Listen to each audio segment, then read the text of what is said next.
দেখো বন্ধুরা, আজকে ঠাকুরকে দিয়েই শুরু করলাম ভিডিওটা। সকাল সকাল আজকে পুজো হয়ে গেছে।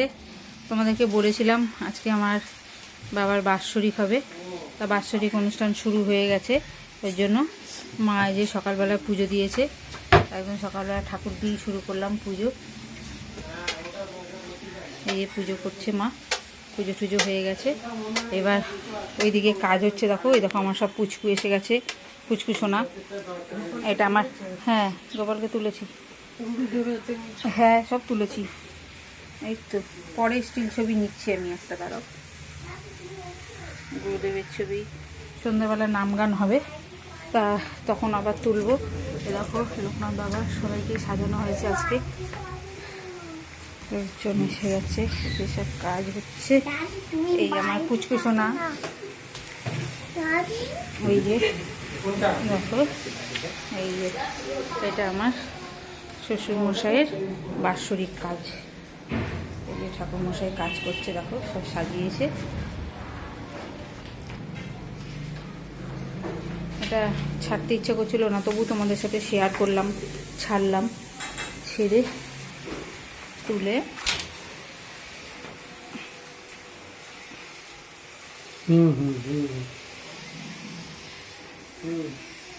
শ্বশুরমশাইয়ের বাৎসরিক হচ্ছে এখন। আর এই যে ঠাকুর, সকালবেলা চা টা খাওয়া হয়ে গেছে। মন মেজাজ অতটা ভালো না, হ্যাঁ ওই জন্য সেরকমভাবে কিছু তুলিনি। তাই যেইটুকুনো হোক তোমাদের সাথে শেয়ার করব। দেখো, দেখতে থাকো, সবই তোমাদের সাথে শেয়ার করছি। এই দেখো আমার কুচে কাচারা সব খাওয়া দাওয়া করছে, একদম পুচকু পুচকুগুলো। দুটো পুচকু, এই একটা আমার মহারাজ আর ওই একটা আমার মহারানী। এই হচ্ছে দুজনকে নিয়ে এখন চলছে তান্না। এই যে মহারাজ, এই হচ্ছে তান্না চলছে। আর মামু ওদিকে সব খাবার দাবারের ব্যবস্থা করছে, আমাদের মামা। এই দেখো বন্ধুরা, আমার পুচকুর এখনো খাওয়া চলছে। আর এই যে মোবাইলে দেখা হচ্ছে, মোবাইল দেখে দেখে খাওয়া হচ্ছে। আর সবাই খাওয়া দাওয়া শুরু করে দিয়েছে। এই যে ঠাকুরমশাই খাচ্ছে, আর এই যে দিচ্ছে, মামু দিচ্ছে সবাইকে খেতে। এই হয়েছে দেখো সব রান্না বান্না, এখানে সব খাবার দাবার রাখা হয়েছে। ভাতটা কি দিয়ে খাবেন তাহলে? ডাল জল কিছু না দিচ্ছি, লেবু দিয়ে খাবেন। কিছু দিয়ে খাবো না, কিছু দিয়ে খাবো না মানে ভাত খেলে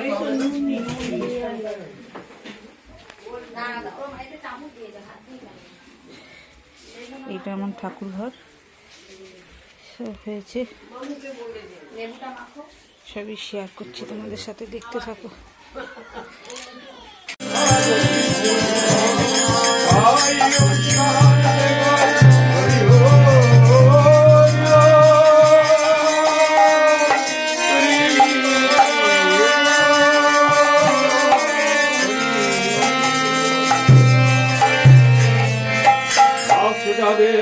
করি নমস্কার, কৃপা করি চরণ ধুলিল মস্তকে।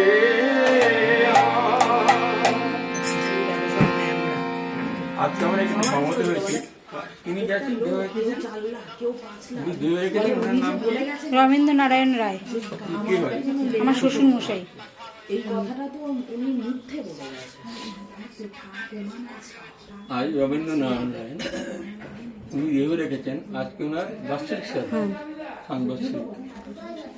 উনি মামা ভাগ্যবান, কারণ উনি রেখে আছেন সুযোগ্য পুত্র ও পুত্রবধূ, যারা এই পিণ্ডদানের অধিকারী। একমাত্র পুত্র পুত্রবধূরাই কিন্তু পারে পিতামাতার সাথে তখন ক্রিয়াটি করা। এই মনুষ্য মরণের অবহিত পরেই প্রতিভায়িক নামক এক দেহ লাভ করে। পেট পিণ্ডদানের দ্বারা দেহের পরিবর্তে ভোগ নামক এক দেহ প্রাপ্ত হয়। তার সাংবাৎসরিক বাৎসরিক শব্দের পরে মানুষ কর্মানুসারে স্বর্গ এবং নরকে গমন করে। কিন্তু কুল নাসিক পিণ্ডদান ক্রিয়ার অভাবে তার আত্মা কিন্তু স্বর্গ নরকে কিছু যায়, নরকেই অতিবাহিত করে। সেই জন্য পিণ্ডদান ক্রিয়া করা অতি অবশ্যই করণীয়। এবং তার অধিকারের মতো পুত্র এবং পুত্রবধূ থাকে। সেটা আমরা রামায়ণে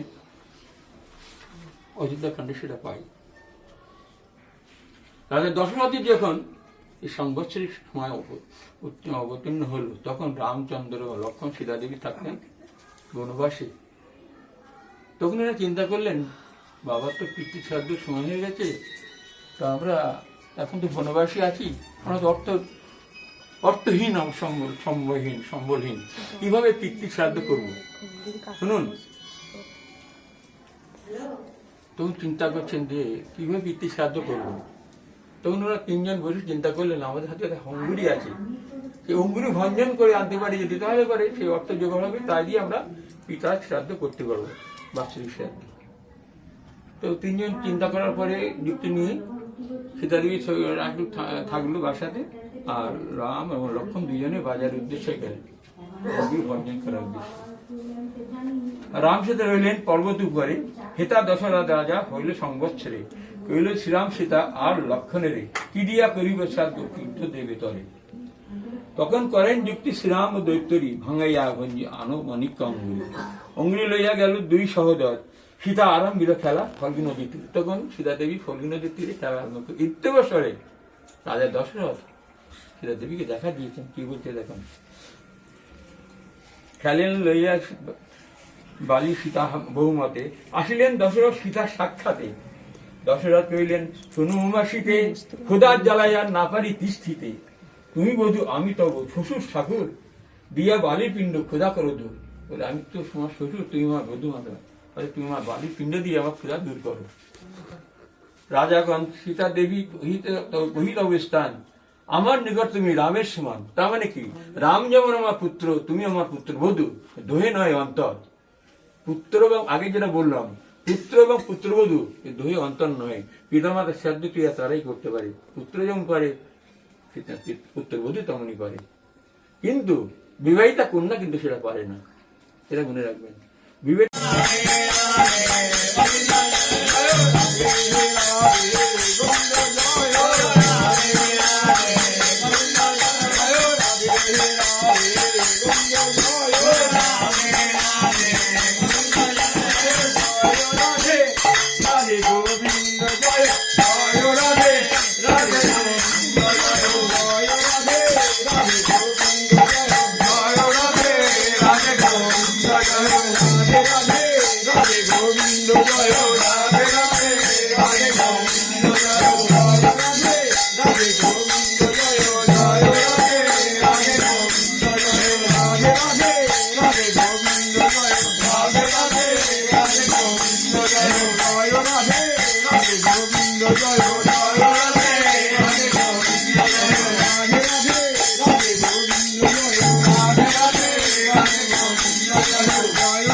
লুটেতে করো আগমন, হরি গুরু নারায়ণ লুটেতে করো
মধ্যখানে